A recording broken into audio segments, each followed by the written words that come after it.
नमस्कार मित्रों, आप सभी का बहुत बहुत स्वागत है। चर्चा है हमारी राजयोगों पर।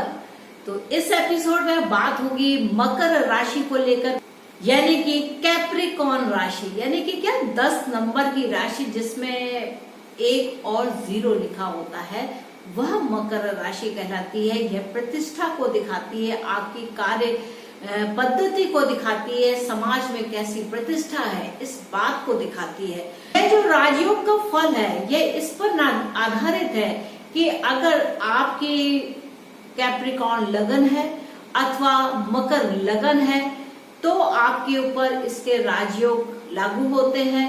जिन ग्रहों से होने वाला राजयोग है वह लागू होता है। साथ में क्या है कि यह जो मकर राशि है, यानी कि चंद्रमा जिस राशि पर स्थित है, अगर चंद्रमा मकर राशि पर स्थित है तो यह जो राजयोग का फल है यह आपके ऊपर आधारित होता है। तो आइए आज चलते हैं कि ये जो मकर राशि वाले जो जातक हैं या मकर लगन वाले जो जातक हैं उनको कौन कौन से राजयोग इस मई मास में मिल रहे हैं। तो मई मास में अगर हम देखते हैं तो क्या यहाँ पर है कि ग्रहों की स्थिति को सबसे पहले देखें कि ग्रह कहाँ कहाँ पर स्थित है। तो जब ग्रह देखते हैं तो पता चलता है कि सारे के सारे ग्रह 4 राशियों में स्थित हैं। तो 4 राशियों में स्थित होने के कारण जो ग्रह हैं वह एक केदार नामक योग बना रहे हैं। तो यह बहुत अच्छा एक योग है, ये एक शुभ योग है। अगर इसको कहा जाए तो यह एक शुभ योग है। इसके साथ साथ यहाँ पर क्या है, ये जो योग है ये काफी हेल्दी योग है। बहुत सारे वेल्थ यहाँ पर होगी, हेल्दी भी है और वेल्दी भी है और ये हेल्पफुल भी है अगर आप कृषि से संबंधित कोई कार्य करते हैं। तो यहाँ पर ग्रहों की स्थिति ऐसी है कि जो शनि देव महाराज हैं मकर राशि के स्वामी होकर के और कुंभ राशि के स्वामी होकर के कुंभ राशि में ही स्थित हैं और साथ में मंगल देव भी हैं। तो यहाँ पर दो ग्रहों का एक ग्रुप बना हुआ है। गुरु और शुक्र तृतीय भाव में है जो लंबी सुंदर अच्छी यात्राओं को देंगे, लग्जरीज की सवारी कराएंगे, घोड़ा गाड़ी से आपको यहाँ पर अवगत कराएंगे। साथ में राहु और सूर्य हैं जो चौथे भाव में है। यह स्थिति कुछ माता के लिए अच्छी नहीं है। माता के अंदर क्रोध या माता को कोई एक मानसिक पीड़ा यहाँ पर हो सकती है। और चंद्रमा और बुध यह पंचम भाव में स्थित है। तो इस प्रकार ग्रहों की स्थिति देखें तो शनि और मंगल द्वितीय भाव में, गुरु और शुक्र तृतीय भाव में, राहु और सूर्य, राहु को ग्रहों की संख्या नहीं दिखे, ये एक शैडोई प्लेनेट है, छाया देते हैं, छाया से बन जाते हैं ये ग्रह। तो राहु और सूर्य का यहाँ पर एक ग्रहण है, यानी कि माता के सुख संबंध में कोई ना कोई एक समस्या है। साथ में चंद्रमा और बुध पंचम भाव में स्थित है। तो इस प्रकार का यह स्थिति है। बात करते हैं कि कौन कौन से राजयोग इस समय पर प्रभावी है और यह प्रभावी इसका फल कब मिलेगा। तो देखिए, इन ग्रहों की मुख्य रूप से जिस ग्रह से राजयोग बन रहा है उस ग्रह की अगर आपकी महादशा है, चल रही है, आपको अंतरदशा चल रही है, आपकी प्रत्यांतर दशा चल रही है, तो यह जो योग है, राजयोग है या शुभ योग है या योग कारक से बनने वाले जो भी योग हैं वह एक्टिवेशन का टाइम है। यानी कि शुभ ग्रहों का इस समय स्थिति ऐसी है कि यह शुभ फल भाव को देने वाले हैं। तो प्रथम जो राजयोग है वह पंचम भाव में चंद्रमा और बुध से बनता है। इसमें आपको मन चाही सक्सेसफुल मिलने वाला है, यानी कि मन चाहा परिणाम, जो भी अचीवमेंट आप चाहते हैं वह आपको यहाँ पर मिल रहा है। इसमें एक ये चूंकि यह युति है और इसमें एक और भी बात होती है, यह चंद्रमा और बुध का राजयोग जो बनता है वह राशि परिवर्तन से भी बन जाता है और केंद्र और त्रिकोण के जो स्वामी हैं वह एक साथ एकत्रित है। तो यहाँ देखिए क्या है कि देखा जाए तो जो बुध देव है वह आपके भाग्य के स्वामी हैं और साथ में यहाँ पर जो चंद्रमा है यह एक केंद्र के स्वामी है। तो यह केंद्र के स्वामी होकर के और त्रिकोण की स्वामी होकर के एक त्रिकोण में अवस्थित है। तो यह चंद्रमा और बुध का एक राजयोग है। अगर आपकी चंद्रमा की दशा चल रही हो, अंतर दशा चल रही हो अथवा प्रत्यांतर दशा चल रही हो तो यह इनिशिएशन कर जाएगा। इसी प्रकार बुध की दशा चल रही हो या बुध का प्रत्यांतर हो या सूक्ष्म दशा भी चल रही हो तो यह एक इनिशिएशन दे करके आपके उस इवेंट को करके यानी कि अचीवमेंट को दे करके आगे बढ़ जाएगा।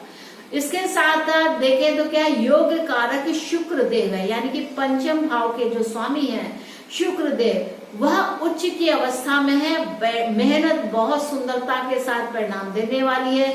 यह भी आपको बहुत सारे सक्सेसेस देने वाले हैं। आपकी मन चाही चीजें यहाँ पर प्रयासों से संपन्न होने वाली है। एक राजयोग और बन रहा है, वह मंगल और शनि के द्वारा बनता है। इसमें क्या है कि जो कंजंक्शन है, ये जो युति है, इसको देखें तो क्या है आपके यह केंद्र के भी स्वामी है, चौथे केंद्र के स्वामी है और लाभ के स्वामी है, द्वितीय भाव में बैठे हुए, यानी कि मंगल। अगर मंगल की दशा चल रही है, आप समझिएगा मंगल भूमि को भी दिखाते हैं, तो इस समय पर आप कोई भूमि से संबंधित कुछ कार्य कर सकते हैं, भूमि खरीद सकते हैं, भूमि के द्वारा धन बेचेंगे तो धन प्राप्त होगा। तो यहाँ पर कुछ धन प्राप्ति के योग हैं जिसका संकलन होगा आपके द्वितीय भाव में। तो यहाँ पर आपको अगर देखा जाए चौथे भाव और एकादश भाव के स्वामी मंगल शनि के साथ द्वितीय भाव में स्थित है। तो ऐसे में जमीन को लेकर के, भूमि को लेकर के यहाँ पर बात है। और चंद्रमा जो यह होरर लॉर्ड भी है और इसमें जो है बुध इसको और इसमें सहायता करते हैं और शनि बहुत सारी वेल्थ और प्रॉस्पेरिटी यहाँ पर देने वाले हैं। तो इस प्रकार के ये राजयोग हैं। और एक राजयोग है जो सूर्य मंगल, माफ कीजिएगा, सूर्य चंद्रमा शुक्र और शनि से बनता हुआ है। यह एक किंगली पोजीशन है। अगर आप एक छोटे से परिवार में भी हो या एक लो फैमिली में भी हो तो भी यह जो राजयोग है, अगर इन ग्रहों की दशा अथवा अंतर्दशा चल रही है तो आपको यह जो राजयोग है यह एक्टिवेशन का समय है। अब बात करते हैं राज संबंधित राजयोग। अब क्या राजा से संबंधित जो राजयोग है वह चंद्र और मंगल से बनते हैं, यानी कि आप राजा से एसोसिएटेड हो सकते हैं, किसी गवर्नमेंट अथॉरिटी से यहाँ पर आपका एसोसिएशन हो सकता है क्योंकि चंद्रमा मंगल है। ये अमात्य कारक होकर के होते हैं और आत्म कारक से जुड़ते हैं। तो इस प्रकार ये इनका यहाँ पर संबंध है। और एक और है, बहुत ही शुभ संबंध है क्योंकि ये पंचम भाव है। तो आप क्या है, आपकी जो एक सोचने की जो प्रकृति है वह बहुत अच्छी होगी। आप एक मिनिस्टर बन सकते हैं या किसी मिनिस्टर के आप यहाँ पर सलाहकार हो सकते हैं। तो ये राजा से संबंध है। चंद्रमा अपने आप में पंचम भाव में उच्च की अवस्था में होकर के यहाँ पर अक्षय तृतीया को आप देखेगा कि आपका एसोसिएशन किस प्रकार का है, क्या आप राजा से संबंधित यहाँ पर कार्य कर रहे हैं। तो यहाँ पर यह बहुत ही सुंदर और अच्छी स्थिति को बताते हैं। इसके अलावा ये जो नाभास योग है ये मैंने आपको बताया कि यह केदार योग बन रहा है। यहाँ पर एक बहुत ही सुंदर योग है, वह क्या, उभयचार योग। ये पूरे मास पर्यंत रहने वाला है, यानी कि जो सूर्य है वह बीच में है और बुध और चंद्रमा यह सूर्य से आगे हैं और पीछे गुरु और शुक्र हैं।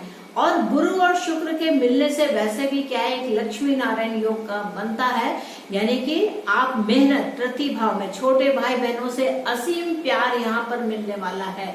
छोटे भाई बहनों के साथ आपकी अच्छी पार्टनरशिप्स होने वाली है। यहाँ शेयरिंग भी हो सकती है या आप अपने छोटे भाई बहनों के साथ एक प्रेम और सौहार्द के साथ का समय गुजारेंगे। तो मित्रों, ये था मई 2022 के लिए मकर राशि यानी कि कैप्रिकॉर्न राशि वाले जातकों के लिए कौन से राजयोग इस समय पर फल देने वाले हैं। तो मित्रों, आशा है कि आपको मेरा यह एपिसोड अच्छा लगा होगा और आपने मेरे इस एपिसोड को अगर एंजॉय किया है तो कृपया मेरे चैनल को लाइक करें, इसे शेयर करें, इसे सब्सक्राइब करें। और जब सब्सक्राइब करेंगे तभी तो आपको पता चलेगा कि इस मई मास में कौन कौन से राजयोग हो रहे हैं देती हूँ। तो मित्रों, मुझको आज्ञा दीजिए, मिलते हैं नेक्स्ट एपिसोड में। तब तक के लिए नमस्ते।